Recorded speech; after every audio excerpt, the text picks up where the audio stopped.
Seigneur, permets à ce que je sois une bouche autorisée. Que ma chair se taise. Que mes pensées se taisent. Et que le Saint-Esprit seul ouvre les yeux de ton peuple. Afin que chacun de nous puisse rentrer dans le plan parfait que tu as prévu le concernant. Et que la gloire ne revienne qu'à toi parce que tu es Dieu. Au nom de Jésus, nous disons Amen. Amen. Allons-y dans le livre d'Ecclésiaste, chapitre 3, verset 15. Ce qui est a déjà été, et ce qui sera a déjà été, et Dieu ramène ce qui est passé. Dieu ramène ce qui est. Il n'y a rien de nouveau sur la terre. Ton amen m'embête. Donne-moi un amen de champion.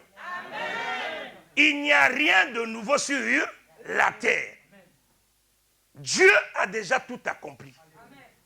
Oh, je bénis Dieu pour ce programme que nous avions eu. C'était wonderful. Cette église est bénie. Wow. Les révélations que j'ai entendues, j'ai dit waouh. Au moins, je suis pas en train de m'amuser ici. Nous avions commencé le séminaire en disant que Dieu a dit, créons l'homme à notre image et selon notre ressemblance. Suis-moi bien. Créons l'homme à notre image et selon notre ressemblance. Lorsqu'il a créé cet homme à son image et à sa ressemblance, la Bible n'a pas dit que Dieu a dit à l'homme, travaillons pour avoir le jardin d'Éden. Je suis en train d'aider quelqu'un ce matin. Travaillons pour avoir le jardin d'Éden. Non. Dieu a fait le jardin d'Éden avant de créer l'homme.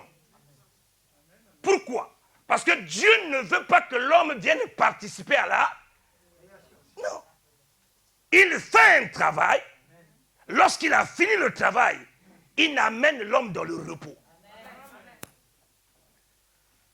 C'est pour ça que tu vas lire dans la Bible. Il est écrit que Jésus est venu sur la terre. Il a lancé une parabole. Il dit, le Fils de l'homme n'a pas là où mettre sa tête. Le Fils de l'homme n'a pas là où mettre la tête. Quelqu'un me suit? Apparemment, s'il te plaît, s'il te plaît. Amen. Le Fils de l'homme n'a pas là où mettre sa tête. Et la solution a été manifestée où? La Bible dit que lorsque Jésus était sur la croix de Calvaire, lorsque le péché du monde est rentré dans sa vie, lorsque l'iniquité du monde est rentrée dans sa vie, il a dit, Père, tout est accompli. Lorsqu'il a fini de dire tout est accompli, le diable ne l'a pas tué. Il dit, Père, je te rends mon âme. Il dit, je rends mon âme au... Et la Bible déclare, Jésus récupère sa tête, il l'a posée. Pour dire que maintenant j'ai trouvé un endroit où je peux mettre ma tête, parce que j'ai achevé l'œuvre que j'étais venu accomplir. Alléluia, Hosanna. Le souci avec l'église, c'est que l'église veut se bâtir sur les gens qui ne connaissent pas le Seigneur Jésus-Christ. Et la majorité des pasteurs, lorsqu'ils prêchent l'évangile, ils vous parlent de qui? Ils vous parlent d'Élie. Mais Élie ne connaît pas Dieu. Je vous apprends que Élie ne connaît pas Dieu. Il parle de qui? Il parle de Moïse. Moïse ne connaît pas Dieu. Ah, je choque quelqu'un ici. Hein? Moïse n'a jamais vu Dieu. Si vous voulez prier Dieu, il faudrait que la personne qui est sortie du sein du Père, lui-même vient vous montrer qui est le Père. Si vous priez les gens qui ne sont pas sortis du sein du Père, vos prières, il y a des fois où Dieu bénit les gens, ce n'est que la reconnaissance, ce n'est que la bénédiction qu'il donne. La Bible dit que la pluie et le soleil, ça tombe sur les bons et sur les... Le souci de l'église, il a dit à la fin, vous adorez ce que vous ne connaissez pas. Parce que aussi longtemps que je ne viens pas, il n'y a pas d'adoration. Parce que depuis que Adam et Ève avaient été chassés, c'était les deux qui me voyaient. C'était les deux qui avaient une relation avec moi. Depuis qu'ils ont péché, aucune personne ne me connaît, aucune personne ne me voit. Ah, les gens sont dubitatifs. Donnez-moi Actes des Apôtres, chapitre 7, verset 30. On va finir avec l'histoire de Moïse. Actes des Apôtres, chapitre 7, verset 30. Gagnez du temps ce matin, s'il vous plaît, s'il vous plaît. Il y a tellement de choses à dire ce matin. 40 ans plus tard, ça c'est Paul qui explique. Il parle de Moïse. Il dit le jeune Moïse que tout le monde adore. Aujourd'hui, l'église est reposée sur Moïse. Mais si l'église est sur Moïse, les gens ne seront pas bénis. Parce que Moïse lui-même, il ne connaît pas Dieu. Mais quelqu'un qui ne connaît pas Dieu, vous priez en son nom. Et vous faites tout en son nom. Il dit 40 ans plus tard, un ange lui est apparu au désert de la montagne de... Dans la flamme de... Dans la flamme d'un buisson de feu. C'est un ange qui est apparu à Moïse. Mais comme il dit, je suis. L'ange vient parler à la place de qui? L'ange vient parler à la place de la personne qui l'a envoyé. C'est l'ange qui a dit à Moïse, c'est moi qui est Dieu. Dieu m'a dit de te dire. Je suis m'a dit de te dire. Et comme les gens n'ont pas compris ce message, ils ont commencé à dire que Moïse n'a jamais vu Dieu. Alors donc ça veut dire que si tu bâtis ta vie chrétienne par Moïse, ta vie chrétienne est multipliée par zéro. Comment devons-nous connaître le Seigneur? Jean chapitre 1 verset 18. Notez ces versets bibliques. Ça va vous enlever de la distraction où on vous amène dans les églises.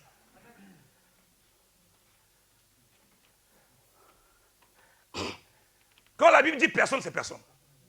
Est-ce que quelqu'un me suit? Quand la Bible dit personne, c'est père, il dit personne n'a jamais vu Dieu. Personne n'a jamais vu Dieu. Dieu le Fils unique qui est dans le sein du Père est celui qui l'a fait. On prêche la Bible ici. On ne prêche ni les émotions, ni les sentiments. Aucune personne n'a jamais vu Dieu.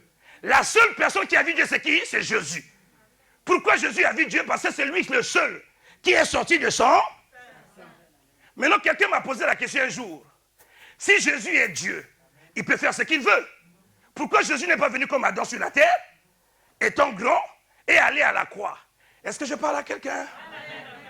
Pourquoi Jésus, en tant que Dieu, ne peut pas dire de la même manière que j'ai créé Adam grand, pour qu'il puisse aller sur la croix? Pourquoi Jésus a fait 33 ans sur la terre? Pourquoi Jésus a fait 33 ans sur la terre? Le monde entier ne connaît pas Dieu. La seule personne qui connaît Dieu, c'est Jésus. Et il est celui qui est sorti du sein de son Père. Donc, comme le monde ne nous connaît pas, le monde va permettre de connaître, le monde connaîtra Dieu maintenant à travers qui? Jésus. C'est pour ça que de sa naissance jusqu'à sa mort, il a révélé le cœur de Dieu. Qui est Dieu? Dieu est amour. Qui est Dieu? Dieu est celui qui guérit les malades. Oh, est-ce que je suis en train de parler à quelqu'un? Aucune personne ne connaît Dieu. Donc, pour que les gens connaissent Dieu, il faudrait que maintenant Jésus le montre. Est-ce que je parle à quelqu'un? Donc, tous les miracles que vous voyez dans la Bible, c'est seulement un simple moyen de montrer aux gens qui est le Seigneur. Donc, si tu viens prier à la résurrection, quand Jésus-Christ guérit les lépreux, donc Dieu t'aime. Si tu es lépreux, il peut guérir ta lèpre. Est-ce que je parle à quelqu'un? Si tu as une main sèche, Dieu t'aime. Comme tu as la main sèche, il peut permettre à ce que ta main revienne. Non. Aussi longtemps que les gens n'ont pas la révélation du Seigneur, nous sommes en train d'aller sans à côté. C'est quoi l'église que vous connaissez? On voyait le feu? Dieu n'est pas ça. Il n'est même pas là-bas. Dieu est amour. Amen. Dieu ne pêche pas. Amen. Dieu ne fait pas du mal. Amen. La Bible dit que Jésus est venu sur la terre sous la forme d'un homme. J'ai déjà prêché. Allez regarder sur Internet la Pâque de l'année dernière. La Bible dit que du 5e jour jusqu'au 10e jour, il fallait qu'on vérifie l'agneau pour savoir si l'agneau était sans tache. La Bible dit que Jésus, lorsqu'il est venu sur la terre, avant qu'il puisse mourir, on l'a amené chez qui? On l'a amené chez Caïphe. On l'a amené chez Hérode. Hérode dit, je ne trouve pas de faute en lui. Caïphe dit, on ne trouve pas de faute. Tout le monde a montré qu'il n'y a pas de faute en lui. La dernière personne qui a confirmé que je n'ai pas de faute, c'est à la croix. Le voleur de la croix a dit, mais lui, nous au moins on est ici, c'est parce qu'on a fait du mal. Mais lui, il n'a pas volé. Jésus a dit, comme toi aussi tu as reconnu qu'il n'y a pas de faute en moi. Lorsqu'on manifeste l'innocence de Jésus, les gens pensaient qu'on ne va pas le condamner. C'est-à-dire que si Jésus a une faute, c'est qu'il devient martyr.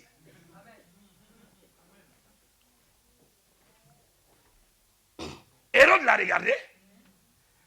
7 personnes l'ont checké. On dit l'agneau, on devait le prendre. Le sacrificateur devait vérifier l'agneau pour voir si l'agneau avait des taches ou pas. Mais il faut que dans le physique, ça se fasse. On l'a amené dans Hérode. Hérode a dit, ah, moi je ne trouve pas en lui le péché. On l'a amené chez Caïphe et chez Anne. Eux aussi n'ont pas trouvé de péché. On l'a amené chez qui encore? Chez Pilate aussi, la femme de Pilate a dit, moi je n'ai pas dormi la nuit. Débarrasse-toi de l'histoire de cet homme. Oh. Débarrasse-toi de l'histoire de cet homme. Oh. Hey. Tout le monde a montré que Jésus était innocent. Ça veut dire que si Jésus meurt, il meurt pour qui? Parce que si Jésus a un péché, il ne peut plus porter les miens. Parce que chacun va porter son péché. Le mien n'avait pas de péché. 7 personnes ont confirmé que Jésus n'avait pas de péché. Maintenant, le problème que nous avions à l'église aujourd'hui, c'est que les gens n'ont pas reconnu la mission que Jésus est venu accomplir. Le souci. Ici, j'ai vu ma fille. Elle a des problèmes. Mais au lieu de regarder à la croix, au lieu de regarder à l'œuvre que Christ a accompli, elle fait confiance à qui? À la maman Pascaline. Elle fait confiance à mon papa.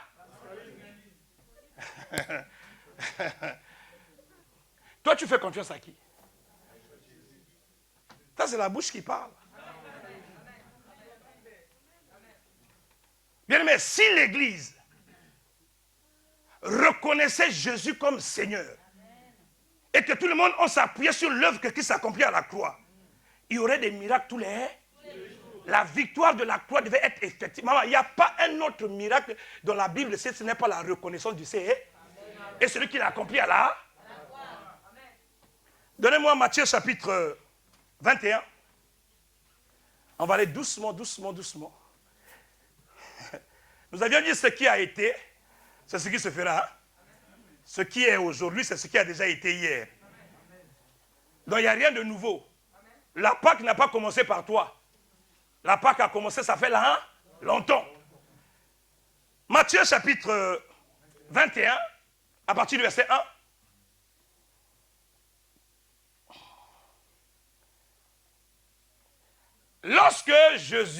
Lorsqu'ils s'approchèrent de Jérusalem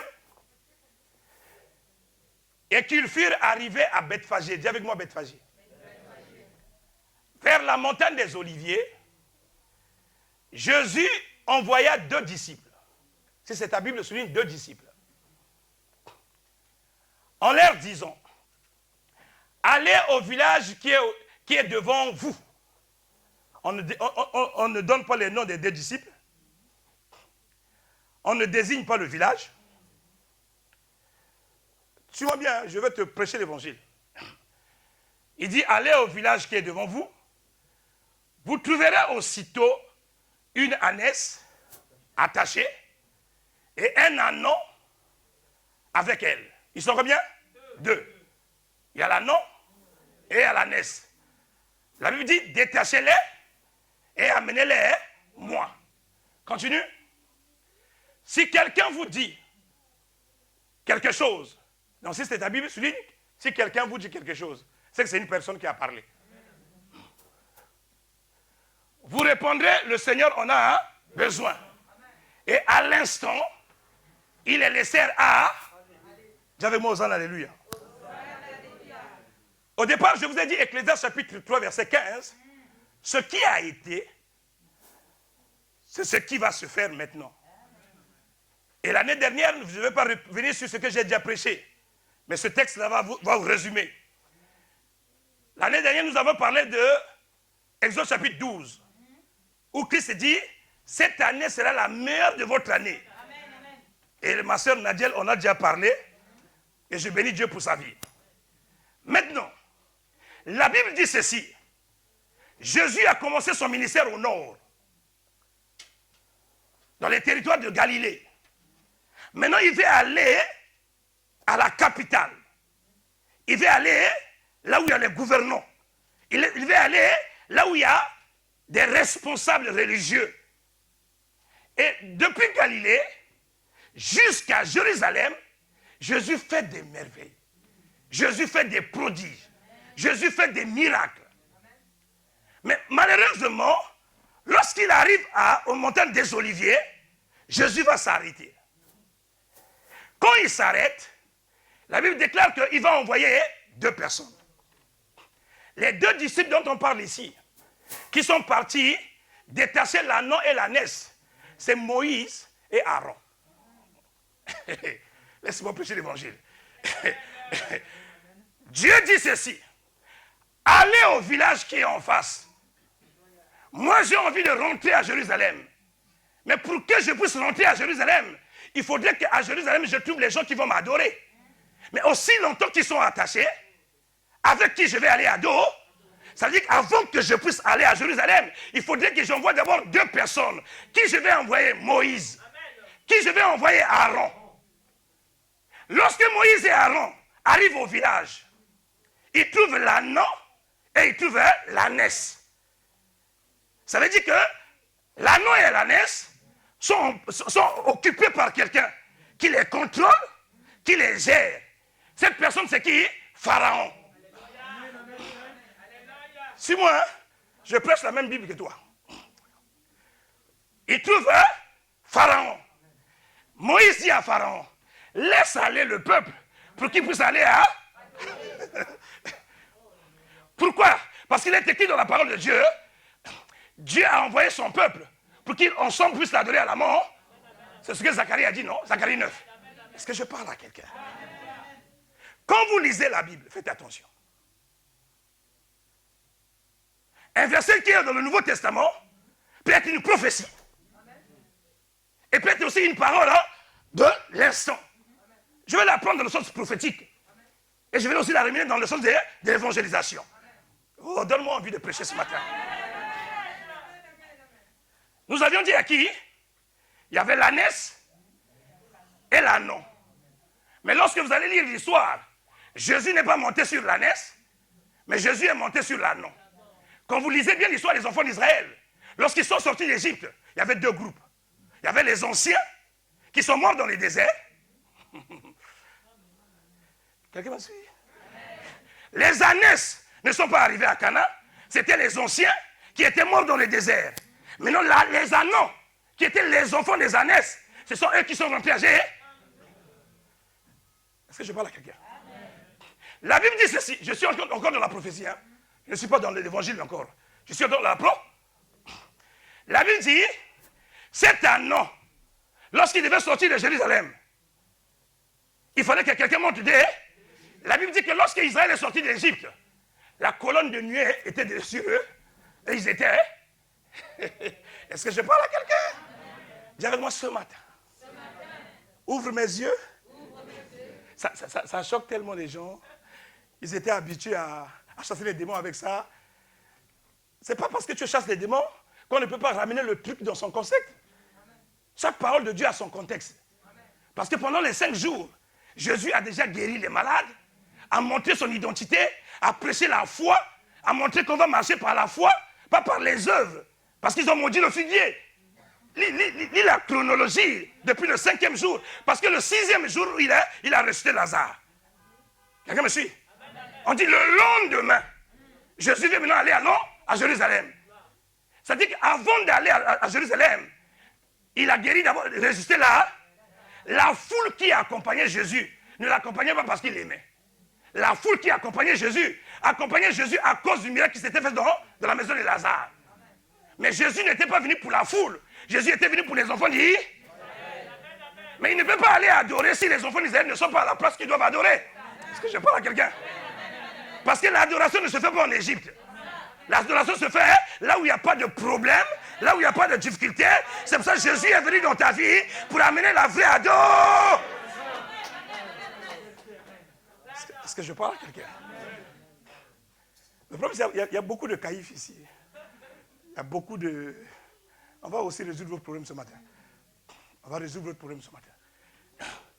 Si quelqu'un vous dit quelque chose, lorsqu'ils sont arrivés, ils ont trouvé l'agneau attaché, comme le Seigneur les avait dit.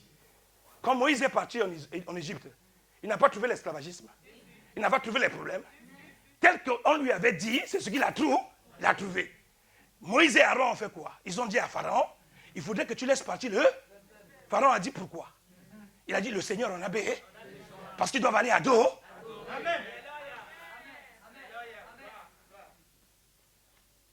Et la Bible dit, à l'instant, il les laissa aller. Mais il les laissa aller à cause de quoi?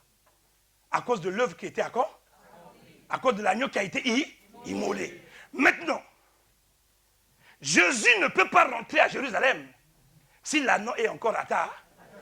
Je dis à quelqu'un ce matin, peu importe le nombre d'années que l'ennemi avait chanté victoire dans ta vie, même si tu es resté dans la coutume et dans la tradition des années et des années, la Bible dit qu'à cause de l'agneau et de la naisse, Jésus n'a pas bougé. La Bible ne nous dit pas le nombre d'heures que Jésus est resté sur le mont des Oliviers pour attendre l'agneau et la naisse.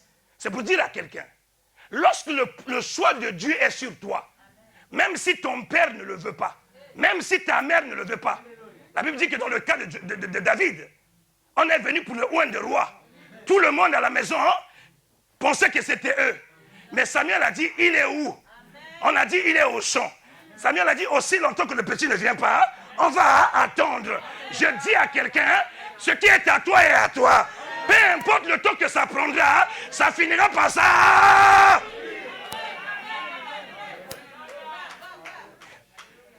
Lorsque Jésus est sur la montagne des Oliviers, aussi longtemps que l'agneau et la naisse ne sont pas détachés, Jésus ne bouge pas. Je dis à quelqu'un, pour l'amour que Jésus a pour toi, il ne laissera pas l'ennemi chanter victoire dans ta vie. Ton amen, mon bête. Donne-moi un amen de champion.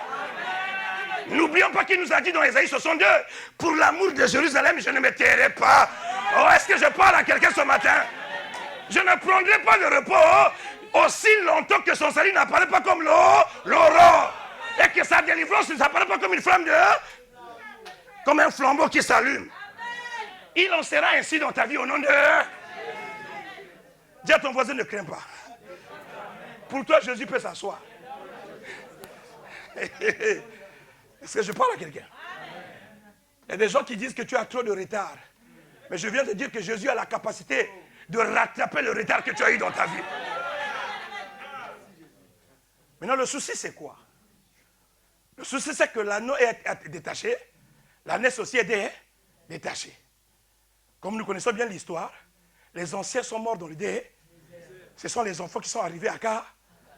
Mais le problème, c'est que malgré qu'ils sont rentrés à Canaan, le souvenir de l'Égypte, je parle à quelqu'un? Le souvenir de l'Égypte empêche toujours la vraie ado. Toutefois qu'ils veulent élever le nom du Seigneur, ils ont encore des pensées anciennes. Malgré qu'ils sont nés de nouveau, ils n'ont jamais accepté que la parole de Dieu puisse se marrer. Et le grand problème que nous avons dans nos églises, c'est que malgré que les gens sont en Christ, ce qui est le diable est plus important que ce que Dieu est capable de faire dans leur vie. Quelqu'un me suit?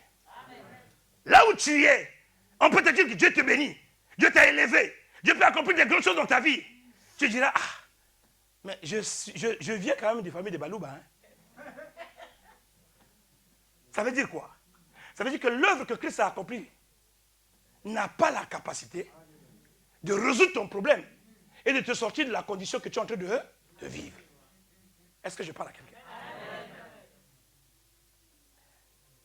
Malgré qu'ils sont rentrés à Cana, là où coule le lait et le miel, au lieu de vivre la vraie adoration, au lieu de vivre le vrai salut complet que Dieu les a donné, la Bible dit que Jésus est venu encore trouver dans le temple les vendeurs de pigeons.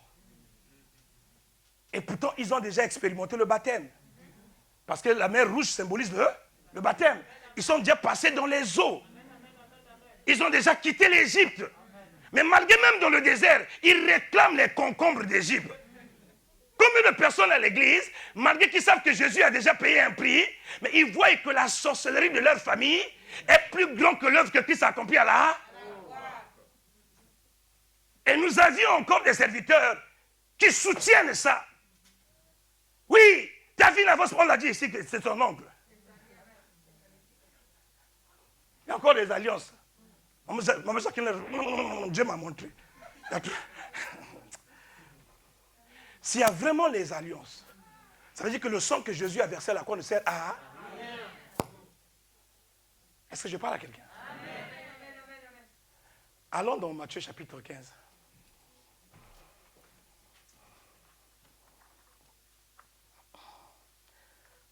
Ou bien, on va commencer par Matthieu chapitre 12.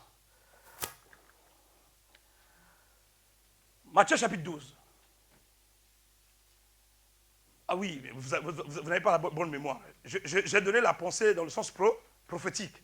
Mais je ne vous ai pas donné le sens évangélique. Nous avions dit que l'ânon et l'ânesse, c'était les enfants d'Israël, qui étaient sous l'emprise de Pharaon. Alors quand on parle de l'ânesse, parce qu'on ne peut plus parler de l'ânesse, parce que les ânesses sont morts dans le désert. Donc quand on parle de l'ânon ici, on parle de toi et moi, qui sommes où? Dans le monde. Le monde nous contrôle, le monde nous dirige, le monde nous pousse à faire ce qu'eux ils veulent. Mais Christ est venu pourquoi? Pour nous retirer du monde. Oh, est-ce que je suis en train de parler à quelqu'un? Afin de permettre que nous sortons du monde et ou bien on va continuer à rester dans le monde, mais avec son identité à lui. Est-ce que je parle à quelqu'un? Donc, dans le sens prophétique, on parlait d'Israël. Dans le sens évangélique, dans notre contexte, donc on dit, Jésus-Christ les a fait sortir du monde. Qui est Pharaon? C'est le diable. C'est celui qui règne sur le monde. Et ceux qui sont enfants de Dieu, Christ est venu les arracher des mains du Pharaon. Et il nous a dit, on est dans ce monde, mais nous ne sommes plus de ce monde. Parce qu'on n'est plus sous la gouvernance de Pharaon, maintenant on est libéré par l'homme de Galilée. Oh, donne-moi un amen de victoire. Donne-moi un amen de vigueur. Je vais aller plus loin pour que vous compreniez quelque chose. Parce que ce que je dis, il faut que la parole de Dieu le confirme. Ici, si tu prêches l'évangile, il faut qu'on confirme la parole dans la Bible. Matthieu chapitre 12, verset 38.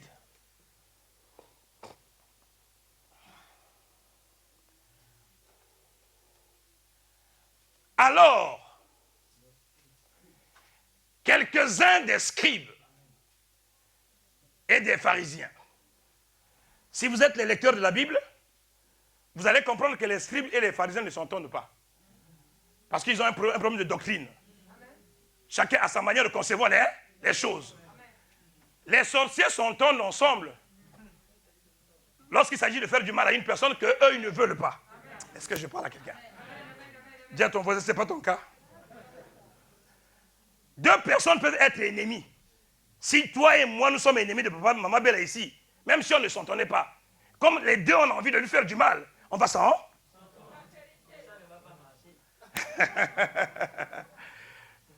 Ça, c'était pour vous dire que maman Bella était de retour.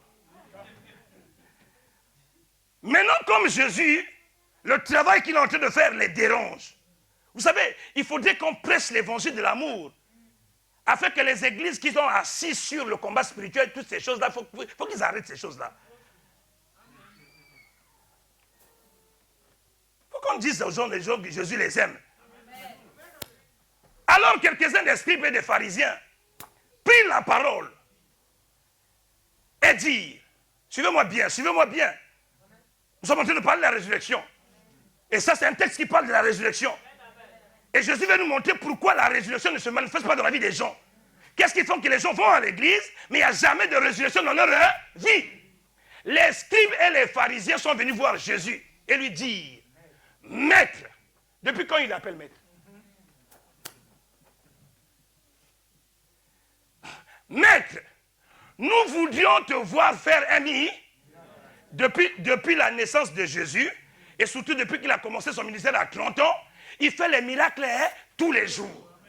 Et parfois même dans les temples où les scribes sont, ou dans les temples où les pharisiens sont, ils lui ont même dit, pourquoi tu peux faire les miracles le jour du sabbat? Ça veut dire qu'ils ont même refusé les miracles. Ils ont même refusé les miracles. Ils ont régné les miracles. Mais ce jour-ci, ils sont venus voir Jésus, lui demandant, fais-nous un. Dans d'autres versions, dit, montre-nous un signe. Christ n'a jamais dit que la vie chrétienne est bâtie par les signes. Christ a dit que la vie chrétienne est bâtie par la foi. Combien de personnes vont dans les églises cherchent les signes? S'ils ne voient pas un pasteur qui tremble, il dit, il n'y a pas de Saint-Esprit ici. S'ils ne voient pas les gens qui sont tombés par terre, il dit, ici Dieu n'agit pas. Mon ami, mon Dieu n'est pas une machine, un robot qui remue. Mon Dieu, c'est un Dieu de paix. Je n'ai pas besoin d'attendre que les gens tombent pour que je sache que Jésus-Christ est avec moi. Il m'a dit dans sa parole, là, 2, 3 sont réunis en son nom, il est là. Et comme je sais qu'on est directeur avec toi ici, sa présence est là. Et comme je sais que l'église est remplie de pharisiens et de scribes, qui veulent toujours voir les signes. Il faudrait que la sœur dise, il faut que je monte à la montagne. Malgré qu'elle est montée à la montagne, la situation a changé. Toi, tu as donné combien? Non seulement de dire de payer même la salle de 50 €, c'est un problème. Suivez-moi bien. Il dit, Maître, nous voulons te voir faire les scribes. Même dans le même texte, vous allez voir un peu plus haut. Jésus a fait un miracle. Les miracles, les scribes ont dit, attends, mais Seigneur, comment tu peux faire un miracle le jour du sabbat?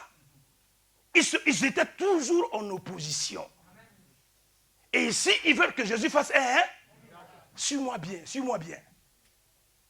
C'est la première fois de la vie de Jésus-Christ où on a demandé un service, il a refusé. Si tu vois que quelqu'un n'a pas de foi, ne prie pas pour lui. Il te perdra du temps pour? Oui. Jésus l'a fait. Il y a des gens qui distraient les gens dans les églises. Ils se battent d'église en église pour fatiguer les pasteurs. La bénédiction de la maison de l'Éternel, c'est la reconnaissance de l'œuvre que Christ a accomplie à la. Ce n'est pas l'effort d'un pasteur qui va monter à la montagne pendant 1 mois. Le christianisme n'est pas bâti sur les efforts, mais le christianisme est bâti sur la croyance. Quand nous croyons à ce que Christ a accompli à la croix, nous avions la vie sauve. Et beaucoup de chrétiens sont en train de pousser les pasteurs à faire des choses qui sont une abomination aux yeux de Dieu. Et comme l'homme aime l'orgueil, veut montrer aux gens qu'il est toujours... Maman, Paul a commencé son ministère, il dit, je travaille plus que tout le monde. Amen.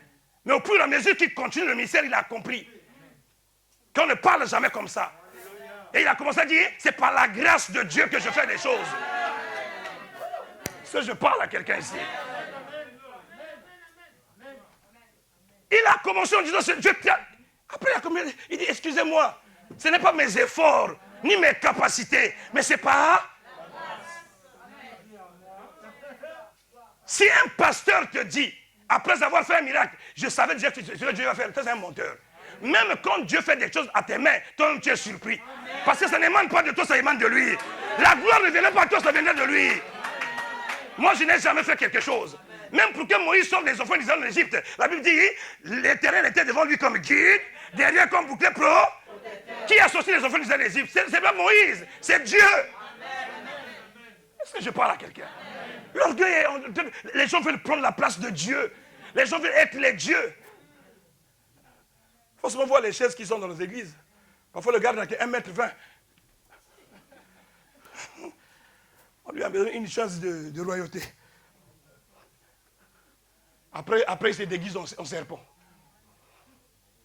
Parce qu'il veut les honneurs. C'est quelqu'un qui a payé un prix. J'étais pécheur comme vous. Il a pris seulement ses paroles, il a mis dans ma main. Je ne mérite rien. Je ne suis pas plus intelligent que vous. Non. C'est sa grâce. Il fait ce qu'il veut avec qui il veut. Et il a dit, si tu veux aller plus loin avec lui, sois humble. Lui, création du ciel, il est venu sur la terre, il a lavé les pieds de ses apôtres. Maintenant, il y a un pasteur aujourd'hui même de prendre une chaise pour balayer la salle. Laissez-moi être un enfant de Dieu ici. Hein. Je ne suis pas magicien ici. Je suis aussi un enfant de Dieu. Et même ceux qui n'arrivent même plus à porter leur Bible. Parfois il y a, le culte a déjà commencé. Jésus est déjà dans la salle. On arrête tout. On a dit, l'homme de Dieu.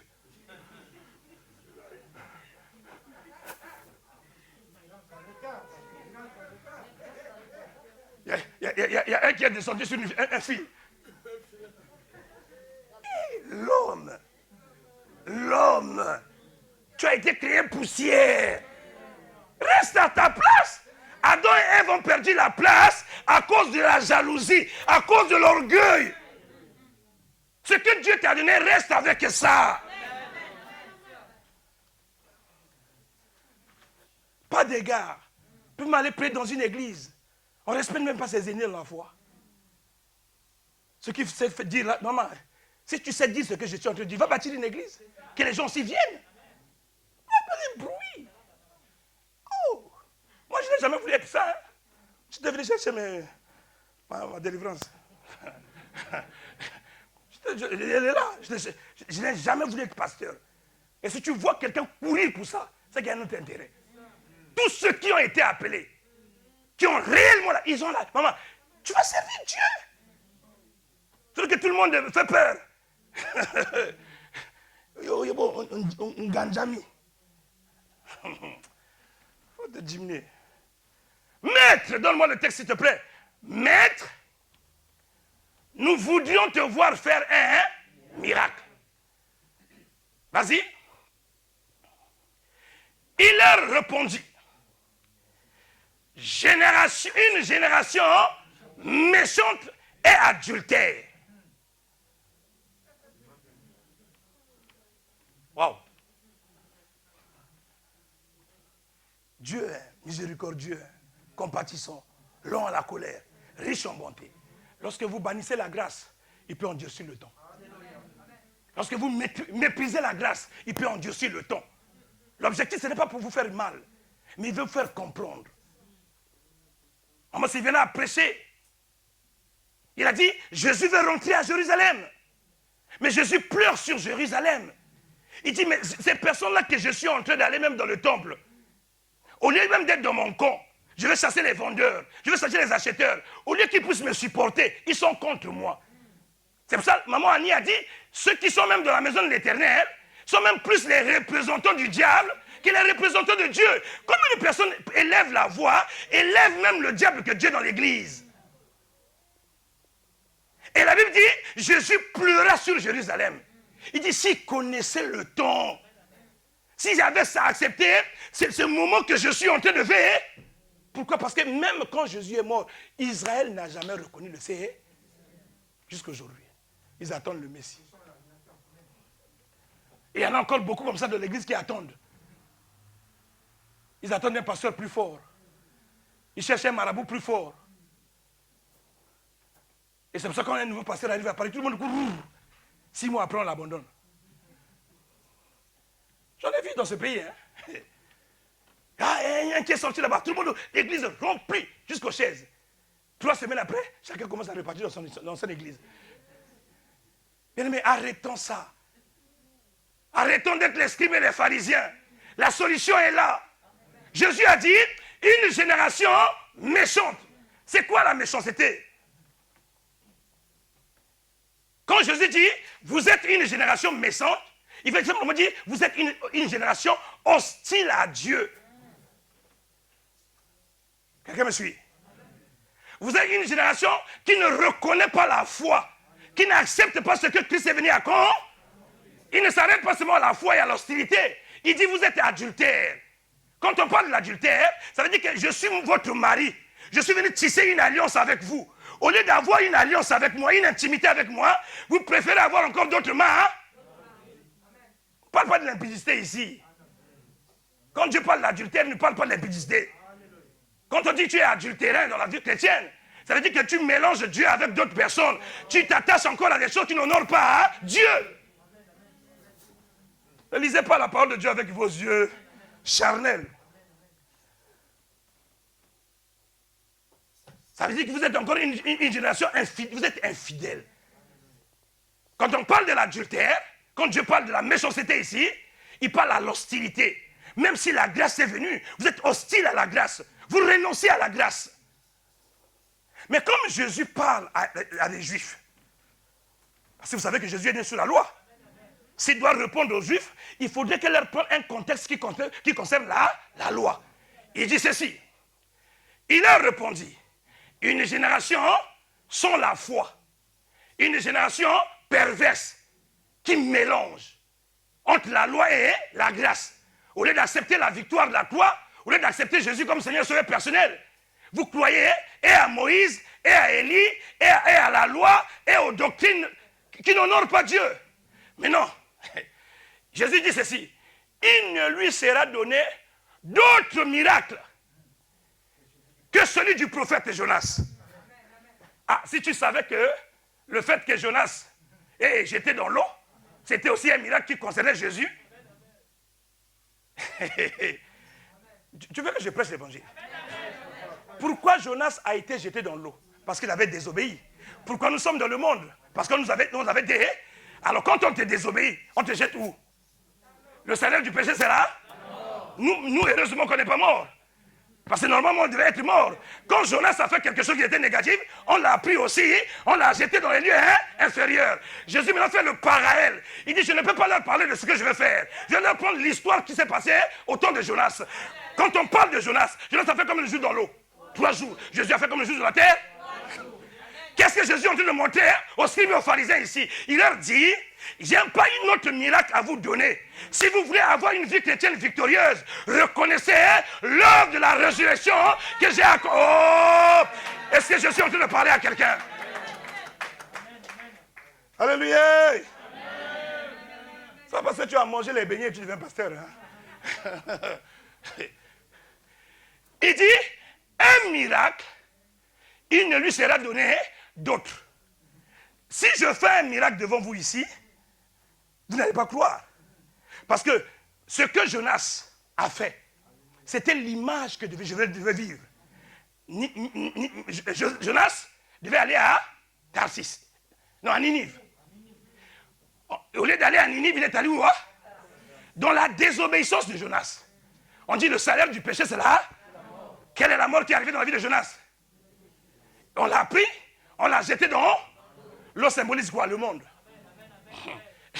Et lorsqu'il est dans les régions inférieures, la Bible dit, même dans le ventre du poisson, Jonas se parlait. Même dans le ventre du poisson, Jonas s'est humilié. Même dans le ventre du poisson, Jonas a dit, Seigneur, que je retrouve encore ton temple un jour. Qu'est-ce que Jésus est venu rebâtir? Bâtir le temple du Seigneur. C'est chaud quand même ce matin. Hein? Personne ne comprend. Hein? Comprenez?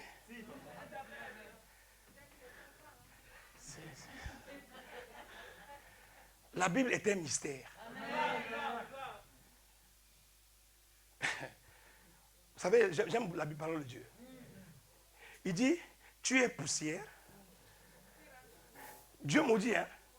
Diable, l'homme, comme tu as fait ceci, tu es poussière, tu repartiras dans la poussière. Le diable est content, il dit, hey, l'homme est arrivé à sa terme. Mais il avait oublié que Jésus avait dit, dans Lévitique 25, il dit, les terres m'appartiennent. Les terres m'appartiennent. Donc, lorsque Dieu remet l'homme sur la terre, il remet à qui? À lui-même. Donc, si tu n'as pas la révélation, tu vas dire que Dieu, comment Dieu est méchant. Dieu, non. Et toujours dans Lévitique 25, il dit, même si quelqu'un avait fait du mal et a pris sa terre, a remis dans la vie d'une autre personne, un membre de sa famille qui est plus riche que lui pourra venir reconquérir, racheter les terres qui ne lui appartenaient plus. Jésus est membre de notre famille parce qu'il est sorti d'une brebis qui s'appelle Marie. Et on naissant comme un enfant qui est sorti d'une brebis. Je vais choquer quelqu'un ici. Marie a dans son sein un enfant qui s'appelle Jésus, qui est un agneau. Elle a commis la maladresse d'aller à l'hôpital. Tu parles à quelqu'un? Marie a commis la maladresse d'aller à l'hôpital. Marie est arrivée à l'hôpital, on dit, madame, il n'y a plus de place. Il n'y a plus de place. Comme il n'y a plus de place, et que l'enfant qui est dans son ventre n'est pas une personne, est un agneau, il faut qu'il aille où? Dans une étable. Lorsque Marie finit de mettre le monde, il prend Jésus, il le met sur une étable qu'on appelle un mangeoire. Ça veut dire que l'enfant devait être mangé. Il prend Jésus, il le met sur un mangeoir pour montrer à l'humanité que lorsque je le prends, je le mets sur le mangeoir. Demain, il sera crucifié pour sauver l'humain. Dis à une personne qui est dans cette salle, il n'y a plus un plus grand miracle que l'œuvre de la résurrection. Alléluia. Ah, c'est bien, il ne faut pas que je fasse ça. Parce que là, les gens vont sortir d'ici. Ils n'ont rien con. Scribe le pharisien. Aucun pasteur ne peut amener un autre miracle que celui que Jonas a accompli. Aucun homme sur cette terre, même s'il arrive à te mentir, dit le pasteur Fernand m'a dit, il n'y a pas un autre miracle qui peut se faire si sa base, si son origine, si sa fondation ne vient pas de l'œuvre de la foi. Parce que si Jésus pouvait encore faire d'autres miracles, il n'aurait pas parlé du prophète Jonas. C'était pour dire aux pharisiens, tout ce que je suis en train de faire, ou bien ce que Jonas a fait, c'était la préfiguration de ce que je devais faire. En réalité, il voulait leur dire, votre foi dans les jours à venir dépendra de ce que Jonas avait fait. Parce que moi, je vais aller le faire maintenant. Et quand je vais le faire, la vraie adoration reviendra à l'église. Est-ce que je parle à quelqu'un? Dis avec moi ce matin, Seigneur. Que personne ne me distrait. L'œuvre que Christ a accomplie à la croix me suffit pour avoir la victoire. Laisse-moi finir. Jonas se rentre dans l'eau. Et la Bible dit ceci. Le poisson le récupère. Il va le vomir. Là où il était censé approcher la part. Quand Christ meurt, l'objectif c'est quoi? C'est gagner le monde. Quand Jonas sort de l'eau, il a gagné Ninive. Là où Ninive devait être jugé, Ninive ne sera plus jugé parce que les gens se sont convertis. À cause de l'œuvre de la croix, il n'y a plus de condamnation pour ceux qui sont en Jésus. Est-ce que je parle à quelqu'un? Si toi et moi, nous ne reconnaissons pas l'œuvre que Christ a accomplie à la croix, il n'y a pas de foi. Car la seule chose qui distingue le christianisme de toutes les autres religions, c'est la résurrection. Et Paul ne s'arrête pas là. Il dit, si Christ est mort, l'évangile ne sert à rien. Ah oui? Si Christ est mort, le comble c'est que l'Église ne reconnaît que la mort du Seigneur. Parce qu'ils avaient des péchés, Jésus est mort pour leurs péchés, s'il s'arrête là. Mais si Jésus n'est pas ressuscité, tu n'auras pas de vie. Si Jésus n'est pas ressuscité, tu ne vivras pas les promesses qu'il a promis dans ta vie. Si Jésus n'est pas ressuscité, la gloire de Dieu ne sera pas ton partage. Le seul, l'unique, le vrai, qui est rentré dans les enfers, le premier jour, il a dit, bon, j'ai beaucoup travaillé. Le vendredi, c'était le jour le plus long de sa vie. Il est passé par 7 personnes, on l'a checké, jusqu'à ce qu'il a rendu son âme. Il dit, le vendredi, je vais me reposer. Samedi matin, il se réveille, il dit, il y avait les biens qui appartenaient à Stéphane. Où est-ce qu'on les a mis? Il y avait la santé qui appartenait à Stéphane. Oh, est-ce que je suis en train de parler à quelqu'un?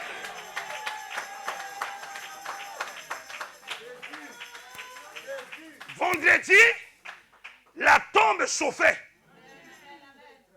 Il ne s'est pas préoccupé parce qu'il était fatigué. Mais samedi, quand il s'est réveillé, la tombe est devenue climatisée. Et il a dit, où est-ce qu'on a mis la clé de la mort? Parce que le salaire du péché, c'est la mort. Toutes les maladies sont venues du péché.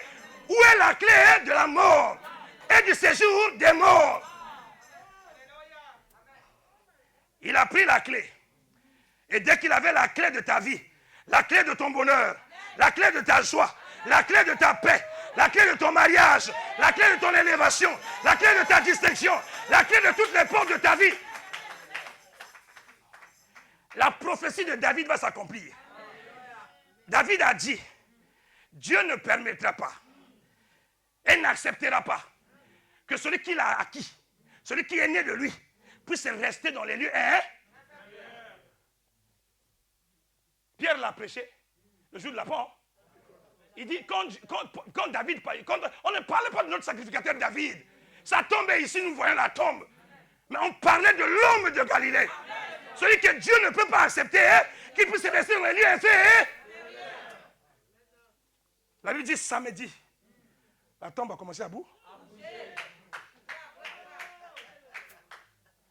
Quand les gens ne comprennent pas ça, papa, il y a trop de démons. Quel démon?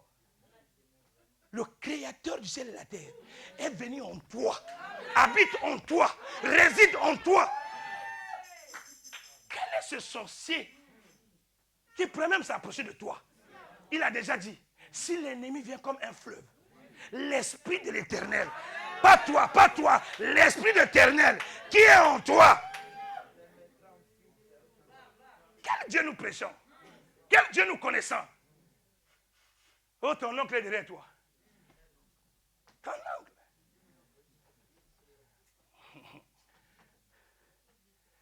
Si je peux vous choquer, lorsque quelqu'un est né en Christ, lorsque quelqu'un est en Christ, il n'y a pas de démons dans sa vie. Quelqu'un me dira, oh, mais pasteur, pourquoi on chasse les démons? Pourquoi? Parce qu'à l'église, il y a encore beaucoup de personnes qui sont encore païens. Et comme ils sont païens, on est obligé de chasser les esprits qui sont en eux. Mais là où je suis là, il n'y a pas de démon en moi. Hey.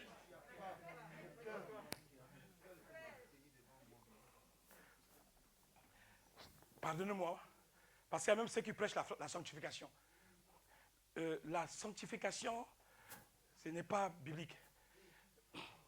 La sanctification veut dire être mis à part. Or, le Saint-Esprit nous a mis à part. Alors, si je suis rempli du Saint-Esprit, je suis déjà pur. La culpabilité te pousse maintenant. Seigneur, les péchés que j'avais commis en 1848. Non, quand Dieu vient en toi par le biais du Saint-Esprit, il te met à part. Et quand il te met à part, il n'y a plus le mal en toi. Je ne suis pas encore rentré dans l'hyper-grâce. Mais on va encore aller d'où? Parce que si je vous amène cette chose, ça va vous choquer. Ça va vous choquer. Au point où vous allez dire, pasteur, mais comment tu peux dire des choses comme ça? On va aller doucement, doucement. Hein? Est-ce que je parle à quelqu'un?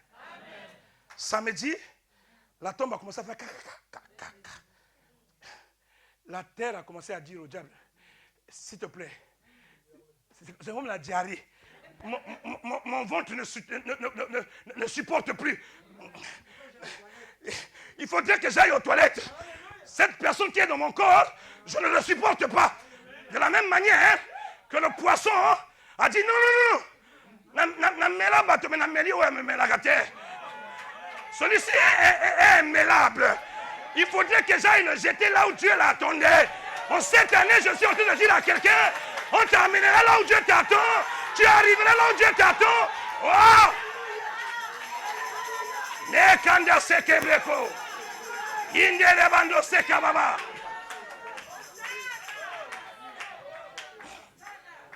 Tu peux te mettre debout, s'il te plaît? Tu peux te mettre debout, s'il te plaît? Tu peux te mettre debout, s'il te plaît? Oh, ben là, est-ce que tu peux te mettre debout ici? Oh, gloire te soit rendue, Jésus. Maintenant, tournez-vous. Ça, c'est la foule. Ça, c'est les gardiens de la tombe. Ils se sont dit, il était en train de blaguer les gens. Hein? Vendredi, il n'est pas sorti. Mais il y a un camarade qui est allé dire à Hérode, il nous avait dit que c'était 3 jours. Hein? Il n'avait pas dit 2 jours. Il n'avait pas dit 1 jour. Je dis à quelqu'un, si Dieu n'a pas encore fini avec toi, ne parle pas trop. Son silence ne veut pas dire qu'il t'a oublié. Premier jour, il est dans la tombe. Deuxième jour, eux, ils sont toujours en train de faire leur travail. Hein? La Bible dit que Dieu a envoyé un ange. Viens, l'ange. Viens, l'ange. Maintenant, pousse les deux. Sépare les deux. Parce que maman belle, écarte-moi la porte. Écarte-les. Donc, même si l'ange est en train de les pousser, ils ne se rendent pas compte. Maintenant, l'ange est reparti. Maintenant, va t'asseoir sur ta chaise. Tu as roulé la pierre. La tombe est vide. Mais eux, ils ne voient pas que la tombe est vide. Parce que lorsque même les femmes viennent le matin, les gardes sont... Mais malgré que les gardes sont là, la tombe est... Je dis à quelqu'un, les sorcières restent dans votre famille. Les sorcières restent dans votre famille. Mais malgré qu'ils sont dans votre famille, tu es en train de doucouler, tu es en train de sortir, tu es en train d'avancer.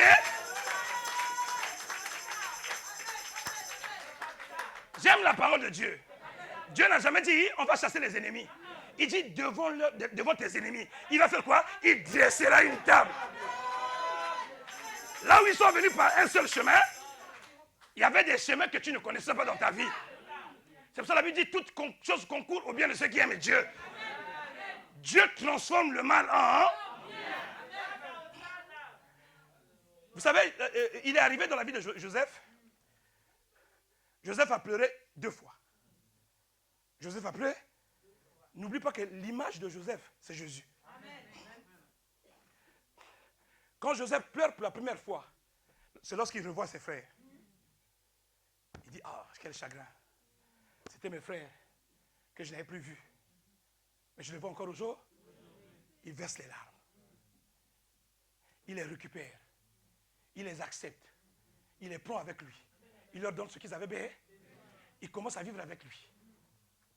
Un autre jour, les frères ont douté que même si, comme notre père est mort, si on lui apprend que papa est mort, il peut encore se rebeller contre eux.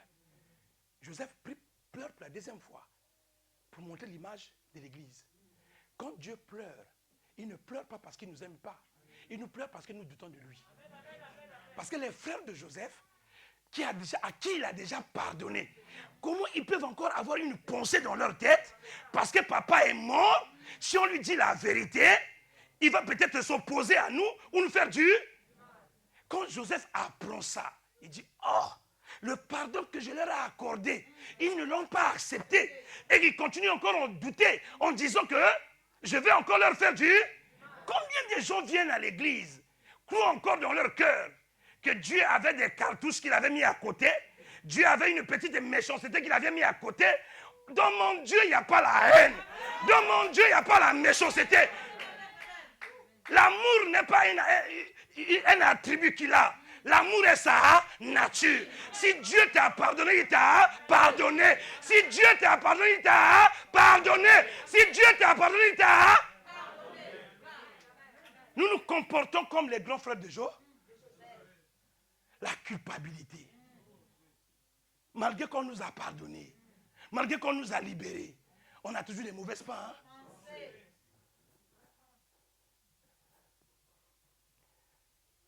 6 heures. La tombe est vers 2h, 3h du matin, elle était déjà vide. Je ne sais pas s'il dormait où. On vous a dit de garder, non? Mais lorsque l'ange roule la pierre, ils sont où?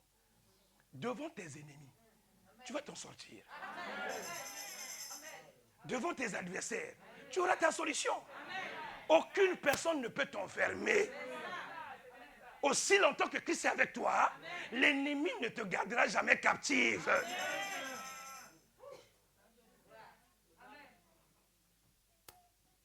5h du matin, Marie de Magdalene est venue. La tombe est... Elle a regardé de loin. elle a vu la révélation de la Pentecôte. Ils disent, bon, si le maître sort, c'est qu'après c'est la porte. Qu'est-ce qu'il voit? Il voit l'image qui était sur l'arche. Un ange devant la tête et un ange au pied. À cause de l'amour qu'il avait pour le Seigneur, il a eu la révélation. Mais Pierre et Jean, comme ils étaient repartis à la pêche et qu'ils avaient oublié leur Seigneur, quand ils viennent, même s'ils sont rentrés dans le tombeau, ils n'ont jamais vu les anges. La Bible dit, ils se laissent trouver. Parce qu'ils le cherchent en vérité. Ma vraie question, c'est de savoir, même parfois quand tu pries par mouvement. Parce qu'ils sont venus à trois. Une seule personne a dit, est-ce que je parle à quelqu'un? Est-ce que je prêche l'évangile? Quand il sort, il se retrouve dans le jardin. Le premier Adam était où? Dans un jardin. Il a péché où? Dans un jardin. Le deuxième Adam ne peut pas commencer la vie ailleurs. Il ne peut commencer que dans un jardin. Dieu ne fait que réparer les choses que le premier Adam était venu faire. Le premier Adam était né dans un jardin. Il a grandi dans un jardin. Il a fait du mal dans un jardin. Il faudrait que lorsque le deuxième Adam arrive, il repart les problèmes qui ont été passés dans le premier jardin. Il est aussi né dans un jardin. Mais il n'est plus le même Jésus qui était rentré dans les enfers. Il est devenu une nouvelle paix. Quelqu'un me dirait, c'est fou. Parce que si c'était le même Jésus, Marie de Magdalene le retour. Quelqu'un me suit? La Bible dit que lorsque Marie Magdala a entendu, il dit, monsieur le jardinier, je cherche mon Seigneur, on l'a récupéré. Est-ce que tu n'as pas vu celui qui l'a pris? Il a dit, Marie. Hé, Rabouni! Et Marie, il dit, hé, ne me touche pas. Laisse-moi aller. Chez le Yémen. Qu'il mette le sceau pour confirmer que jusqu'à la fin de vos jours, l'ennemi n'aura plus jamais le pouvoir sur vous.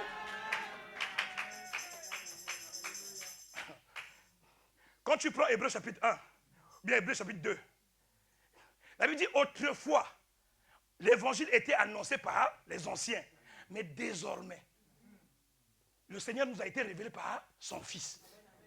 Donc la connaissance de Jésus ne se fera plus par Moïse, ni par Élie, ni par qui que ce soit, mais elle commencera par... C'est pour ça qu'il a fait combien de jours? 40 jours. Jonas a fait combien de jours à Ninive? 40 jours à Ninive. Fais le parallèle.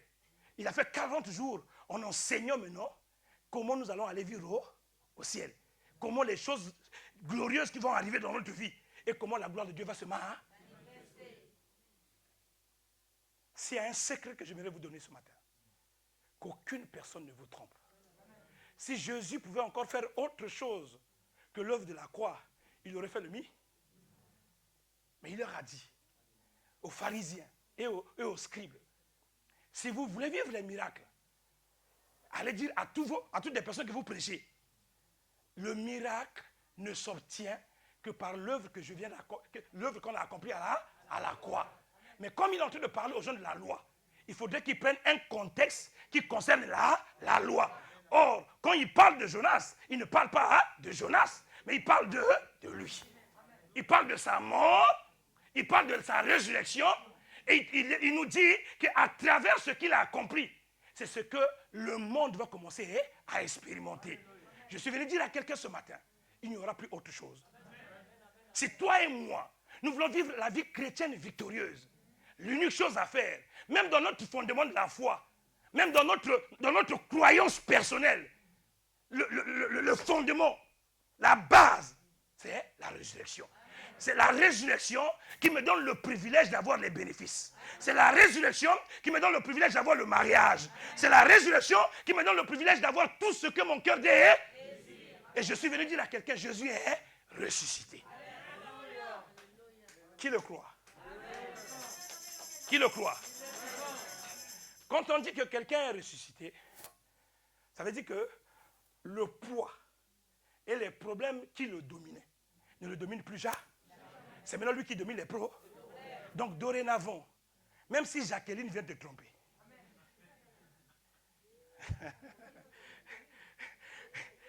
même si Pascaline vient te dire, il faut donner 3 000 €, dis-lui, il n'y a plus autre enseignement qui peut amener la victoire dans ma vie, si ce n'est pas le miracle que Jonas avait accompli, qui était l'image de l'œuvre de la croix.